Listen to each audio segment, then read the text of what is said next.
Everyone, welcome to missile classes. उम्मीद करती हूँ कि आप सब ठीक होंगे। मैं आप लोगों के लिए लेकर आई हूँ ज्योग्राफी के top of the most important question जो आपके एग्जाम के लिए बहुत इम्पॉर्टेंट है। तो आइए बढ़ते हैं। क्वेश्चन है, निम्नलिखित में से किस विद्वान ने भूगोल शब्द का सर्वप्रथम प्रयोग किया? निम्नलिखित में से किस विद्वान ने सर्वप्रथम भूगोल शब्द का प्रयोग किया? तो इराटोस्थनीज ने सर्वप्रथम भूगोल शब्द का प्रयोग किया। किसने किया था? तो इराटोस्थनीज ने भूगोल का प्रयोग किया था, सबसे भूगोल शब्द का प्रयोग किया था सबसे पहले। तो दूसरा क्वेश्चन देखते हैं। हमारा दूसरा क्वेश्चन है, पृथ्वी की सतह का कितना प्रतिशत भाग सागर से ढका है?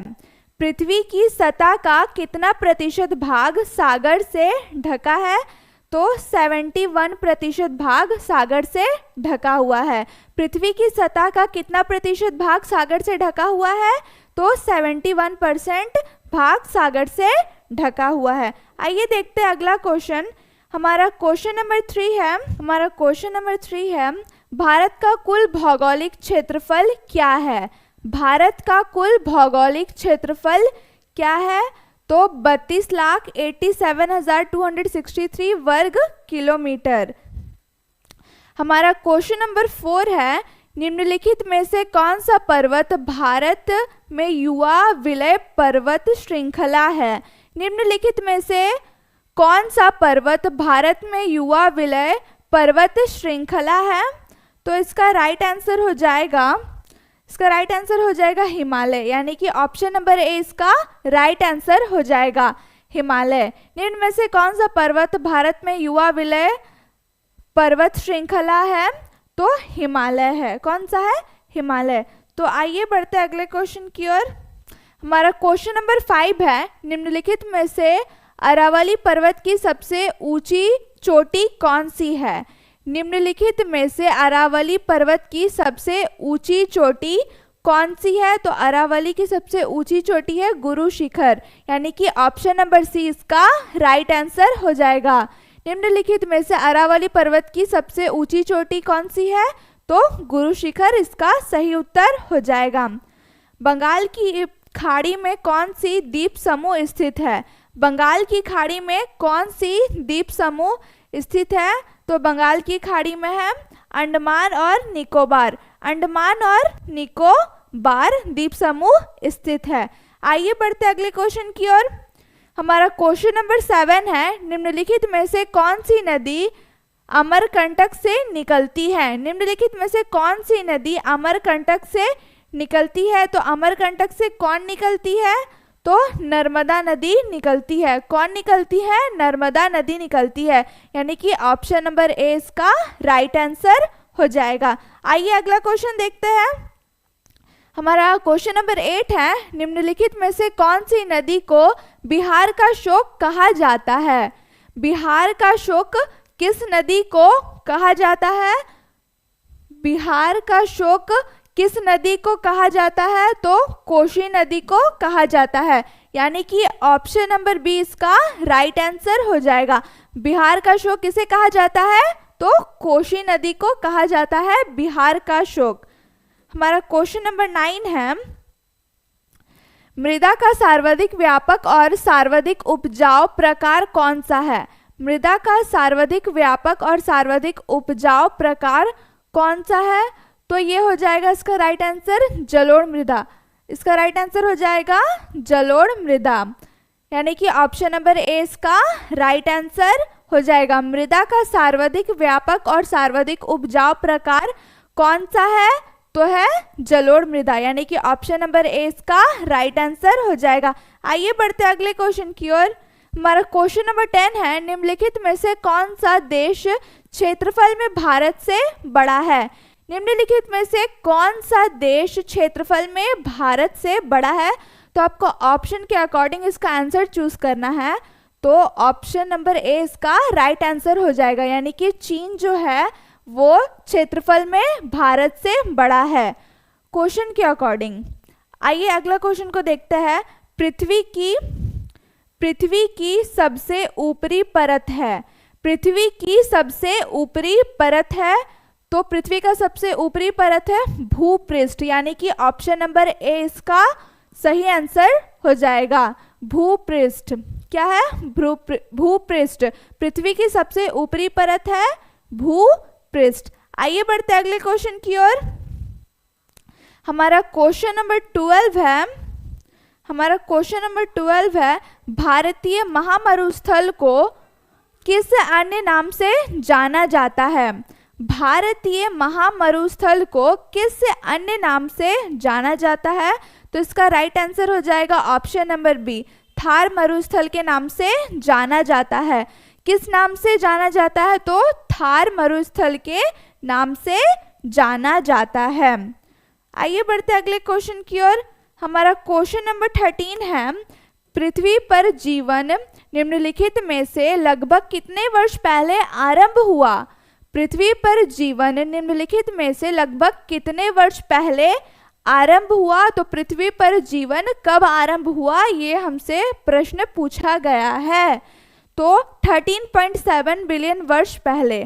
कब? 13.7 बिलियन वर्ष पहले, यानी कि ऑप्शन नंबर ए इसका राइट आंसर हो जाएगा। 13.7 बिलियन वर्ष पहले, ऑप्शन नंबर ए इसका राइट आंसर हो जाएगा। आइए बढ़ते अगले क्वेश्चन की ओर। हमारा क्वेश्चन नंबर 14 है किस ग्रह को लाल ग्रह भी कहा जाता है? किस ग्रह को लाल ग्रह भी कहा जाता है? तो मंगल को लाल ग्रह भी कहा जाता है, यानी कि ऑप्शन नंबर ए इसका राइट आंसर हो जाएगा। किसको लाल ग्रह के नाम से जाना जाता है? तो मंगल को लाल ग्रह के नाम से जाना जाता है। आइए अगला क्वेश्चन देखते हैं। हमारा क्वेश्चन नंबर 15 है ज्वारीय परिकल्पना किस विद्वान ने प्रस्तुत किया? ज्वारीय परिकल्पना किस विद्वान ने प्रस्तुत किया? तो इसे किया था जेम्स और जेफरीज ने। किसने किया था? जेम्स और जेफरीज ने। किसने किया था? जेम्स और जेफरीज ने, यानी कि 15 का राइट आंसर हो जाएगा ऑप्शन नंबर ए। 15 का राइट आंसर हो गया ऑप्शन नंबर ए, जेम्स और जेफरीज। क्वेश्चन नंबर 16 है पृथ्वी का प्राकृतिक उपग्रह है। पृथ्वी का प्राकृतिक उपग्रह है, तो पृथ्वी का प्राकृतिक उपग्रह है चंद्रमा, यानी कि ऑप्शन नंबर सी इसका राइट आंसर हो जाएगा। पृथ्वी का प्राकृतिक उपग्रह है तो चंद्रमा, यानी कि ऑप्शन नंबर सी इसका राइट आंसर हो जाएगा। आइए देखते हैं अगला क्वेश्चन। हमारा क्वेश्चन नंबर 17 है भूकंप के परिमाप को कैसे मापा जाता है? भूकंप के परिमाप को कैसे मापा जाता है? तो इसे मापा जाता है रिक्टर पैमाने पर। रिक्टर पैमाने पर इसे मापा जाता है। भूकंप के परिमाप को कैसे मापा जाता है? तो रिक्टर पैमाने पर उसे नापा जाता है, यानी कि ऑप्शन नंबर ए इसका राइट आंसर हो जाएगा। तो आइए देखते हैं अगला क्वेश्चन। हमारा क्वेश्चन नंबर 18 है पृथ्वी की आंतरिक परत क्रोड का निर्माण हुआ है। पृथ्वी की आंतरिक परत क्रोड का निर्माण हुआ है, तो उसका निर्माण हुआ है निकल व लोहे के मिश्रण से। पृथ्वी की आंतरिक परत जो क्रोड है उसका निर्माण कैसे हुआ है? तो निकल तथा लोहा के मिश्रण से हुआ है, यानी कि ऑप्शन नंबर डी इसका राइट आंसर हो जाएगा। ऑप्शन नंबर डी इसका राइट आंसर हो जाएगा। आइए देखते हैं अगला क्वेश्चन। हमारा क्वेश्चन नंबर 19 है अल्फ्रेड वेगनर ने महाद्वीपीय प्रवाह का सिद्धांत कब प्रस्तुत किया? अल्फ्रेड वेगनर ने महाद्वीपीय प्रवाह का सिद्धांत कब प्रस्तुत किया? तो इन्होंने ये कब प्रस्तुत किया था? तो इसका राइट आंसर हो जाएगा ऑप्शन नंबर सी। 1912 में अल्फ्रेड वेगनर ने महाद्वीपीय प्रवाह का सिद्धांत प्रस्तुत किया था 1912 में, यानी कि ऑप्शन नंबर सी इसका राइट आंसर हो जाएगा। आइए देखते हैं अगला क्वेश्चन। हमारा क्वेश्चन नंबर 20 है विशाल सागरीय भाग को वेगनर द्वारा क्या नाम दिया गया? विशाल सागरीय भाग को वेगनर द्वारा क्या नाम दिया गया? तो पेंजिया नाम दिया गया। क्या नाम दिया गया? पेंजिया नाम दिया गया। विशाल सागरीय भाग को वेगनर द्वारा क्या नाम दिया गया? तो पेंजिया नाम दिया गया। क्या नाम दिया गया? पेंजिया नाम दिया गया। 21 नंबर क्वेश्चन को देखते हैं। 21 नंबर क्वेश्चन है, हिमालय पर्वत संबंधित है। हिमालय पर्वत संबंधित है, तो हिमालय संबंधित है तेथिस सागर से। किससे? तेथिस सागर से। हिमालय संबंधित है किससे? तेथिस सागर से। यानी कि ऑप्शन नंबर ए इसका राइट आंसर हो जाएगा। आइए देखते हैं अगला क्वेश्चन। क्वेश्चन नंबर 22 है, वायुमंडल में ऑक्सीजन की मात्रा कितनी प्रतिशत है? वायुमंडल में जो ऑक्सीजन है उसकी मात्रा कितनी प्रतिशत है? तो उसकी मात्रा कितना परसेंटेज है? तो 20.95%। 20.95%, यानी कि ऑप्शन नंबर सी इसका राइट आंसर हो जाएगा। लगभग 21%। 20.95%, तो लगभग 21%। आइए अगला क्वेश्चन को देखते हैं। 23 नंबर क्वेश्चन को, वायुमंडल की सबसे ऊपरी परत है। वायुमंडल है उसका 5 परत होता है, तो सबसे ऊपर वाला परत के बारे हमसे पूछा गया है। वायुमंडल की सबसे ऊपरी परत कौन सी है? तो वायुमंडल की सबसे ऊपरी परत होती है जो बाह्य मंडल। कौन सी होती है? बाह्य मंडल, मतलब बाहर वाला मंडल। सबसे ऊपरी बाहर वाला मंडल होता है, तो उसे कहा जाता है बाह्य मंडल। यानी कि ऑप्शन नंबर डी है इसका राइट आंसर हो जाएगा, बाह्य मंडल। आइए देखते हैं अगला क्वेश्चन। क्वेश्चन नंबर 24 है, पुरानी जलोढ़ मृदा खाली स्थान को कहा जाता है। मतलब आपको खाली स्थान को भरना है यहाँ पे। तो पुरानी जलोढ़ मृदा को कहा जाता है। तो पुरानी जलोढ़ मृदा को हम लोग क्या कहते हैं? तो पुरानी जलोढ़ मृदा को हम लोग बांगर मृदा कहते हैं, और नई जो मृदा होती है उसे खादर कहते हैं, और पुरानी जो होती है उसे बांगर कहते हैं। तो हमें यहाँ से पुरानी जलोढ़ मृदा के बारे में पूछा गया, तो इसका राइट आंसर हो जाएगा बांगर, और नया पूछता तो इसका आंसर हो जाता खादर। तो इसका राइट आंसर हो गया option number A, Bangar. Question number 25 है, किस नदी को दक्षिण की गंगा कहा जाता है? किस नदी को दक्षिण की गंगा कहा जाता है? दक्षिण की गंगा किसे कहा जाता है? तो गोदावरी को कहा जाता है। दक्षिण की गंगा किसे कहा जाता है? तो गोदावरी को कहा जाता है। आइए बढ़ते अगले क्वेश्चन की ओर। हमारा क्वेश्चन नंबर 26 है, गंगा नदी का उद्गम स्थल है। गंगा नदी का उद्गम स्थल है तो गंगोत्री हिमानंद। क्या है? गंगोत्री हिमानंद, इसका राइट आंसर हो जाएगा। गंगा नदी का उद्गम स्थल है गंगोत्री हिमानंद, यानी कि ऑप्शन नंबर बी इसका राइट आंसर हो जाएगा। आइए बढ़ते अगले क्वेश्चन की ओर। क्वेश्चन नंबर 27 है, चिल्का झील किस राज्य में स्थित है? जो चिल्का झील है वो किस राज्य में स्थित है? तो वो है उड़ीसा में स्थित। चिल्का झील किस राज्य में स्थित है? तो चिल्का झील उड़ीसा में स्थित है, यानी कि ऑप्शन नंबर बी इसका राइट आंसर हो जाएगा। आइए देखते हैं अगला क्वेश्चन। हमारा क्वेश्चन नंबर 28 है, प्रायद्वीपीय पठार की ऊंचाई क्या है? प्रायद्वीप पठार की ऊंचाई क्या है? तो 600 से 900 मीटर, यानी कि ऑप्शन नंबर ए इसका राइट आंसर हो जाएगा। प्रायद्वीप पठार की ऊंचाई कितनी है?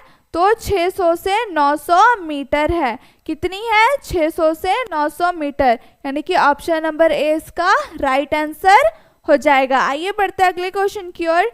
हमारा क्वेश्चन नंबर 29 है, विश्व की सर्वोच्च चोटी निम्न में से कौन सी है? मतलब विश्व का सबसे ऊंचा, जो हम लोग कहते हैं एवरेस्ट जिसे कहते हैं, सर्वोच्च चोटी, वो कौन सी है? तो माउंट एवरेस्ट है, यानी कि ऑप्शन नंबर ए इसका राइट आंसर हो जाएगा, माउंट एवरेस्ट। विश्व की सर्वोच्च चोटी निम्न में से कौन सी है? तो माउंट एवरेस्ट है, यानी कि ऑप्शन नंबर ए इसका सही उत्तर है। आइए देखते हैं अगला क्वेश्चन। हमारा क्वेश्चन नंबर 30 है, जैव विविधता कहाँ समृद्ध है? जैव विविधता कहाँ समृद्ध है? तो जैव विविधता समृद्ध है उष्णकटिबंधीय क्षेत्र में। कहाँ संबंधित है? उष्णकटिबंधीय क्षेत्र में, यानी कि ऑप्शन नंबर ए इसका सही उत्तर हो जाएगा। आइए बढ़ते अगले क्वेश्चन में की ओर। तो हमारा अगला क्वेश्चन है, निम्नलिखित में से कौन सा अवसादी चट्टान है? निम्नलिखित में से कौन सा अवसादी चट्टान है? तो चूना पत्थर है। कौन सा है? चूना पत्थर। निम्नलिखित में से कौन सा अवसादी चट्टान है? तो चूना पत्थर इसका राइट आंसर हो जाएगा, यानी कि ऑप्शन नंबर ए इसका बिल्कुल सही उत्तर है। आइए देखते हैं अगला क्वेश्चन। हमारा क्वेश्चन नंबर 34 है। कौन सी भूकंपीय तरंग तरल पदार्थों से होकर नहीं गुजरती है? कौन सी भूकंपीय तरंग तरल पदार्थों से होकर नहीं गुजरती है? तो नहीं गुजरती है प्राथमिक तरंग मतलब फर्स्ट तरंग, द्वितीय तरंग, धरातलीय तरंग, इनमें से सभी इसका राइट आंसर हो जाएगा। कौन नहीं गुजरती है? तो इनमें से कोई सी भी जो तरंगे है वो नहीं गुजरती है। इनमें से कोई सी भी जो तरंगे है वो नहीं गुजरती है, यानी कि ऑप्शन नंबर डी इसका राइट आंसर हो जाएगा। आइए बढ़ते अगले क्वेश्चन की ओर। हमारे सौर मंडल का सबसे बड़ा ग्रह कौन सा है? तो हमारे सौर मंडल का सबसे बड़ा ग्रह है बृहस्पति। हमारे सौर मंडल का सबसे बड़ा ग्रह है बृहस्पति, यानी कि ऑप्शन नंबर बी इसका राइट आंसर हो जाएगा। हमारे सौर मंडल का सबसे बड़ा ग्रह कौन सा है? तो बृहस्पति है। तो आइए बढ़ते अगले क्वेश्चन की ओर। हमारा क्वेश्चन नंबर 36 है। गर्मियों में उत्तरी मैदान में बहने वाली हवा को क्या कहा जाता है? गर्मियों में उत्तरी मैदान में बहने वाली हवाओं को क्या कहा जाता है? तो उन्हें लू कहा जाता है। गर्मियों में हम लोग बोलते हैं ना गर्म हवाएं चल रही है, बहुत कोई बोलता है लू चल रहा है, तो उसे हम लोग लू से प्रेजेंटेशन उसका देते हैं, जैसे कि लू चल रहा है, यानी कि इसका राइट आंसर हो जाएगा ऑप्शन नंबर बी। आइए बढ़ते अगले क्वेश्चन की ओर। हमारा क्वेश्चन नंबर 37 है। शाम का तारा किस ग्रह को कहा जाता है? तो शाम का तारा हम लोग शुक्र को कहते हैं। शाम का तारा किस ग्रह को कहा जाता है? तो शुक्र को कहा जाता है, यानी कि ऑप्शन नंबर ए इसका राइट आंसर हो जाएगा। आइए बढ़ते अगले क्वेश्चन की ओर। हमारा क्वेश्चन नंबर 38 है। भारत की अधिकांश भाग में निम्नलिखित में से किन महीनों में वर्षा होती है? भारत के अधिकांश भाग में निम्नलिखित में से किन महीनों में वर्षा होती है? तो होती है जून से सितंबर तक वर्षा होती है। भारत के अधिकांश भाग में जून से लेकर सितंबर तक वर्षा होती है। कब होती है? जून से सितंबर तक। तो हमारा अगला क्वेश्चन है। निम्नलिखित प्रकार के बादलों में से आकाश में सबसे ऊंचा बादल कौन सा है? निम्नलिखित प्रकार के बादलों में से आकाश में सबसे ऊंचा बादल कौन सा है? तो पक्षाभ है सबसे ऊंचा बादल, यानी कि ऑप्शन नंबर ए इसका राइट आंसर हो जाएगा। पक्षाभ है सबसे ऊंचा बादल। आइए बढ़ते अगले क्वेश्चन की ओर। हमारा क्वेश्चन नंबर 40 है। सर्वाधिक तापमान कब अंकित किया गया? सर्वाधिक तापमान कब अंकित किया गया? तो अपहार 2 बजे। अपहार 2 बजे, यानी कि ऑप्शन नंबर सी इसका राइट आंसर हो जाएगा। सर्वाधिक तापमान कब अंकित किया गया? तो अपहार 2 बजे।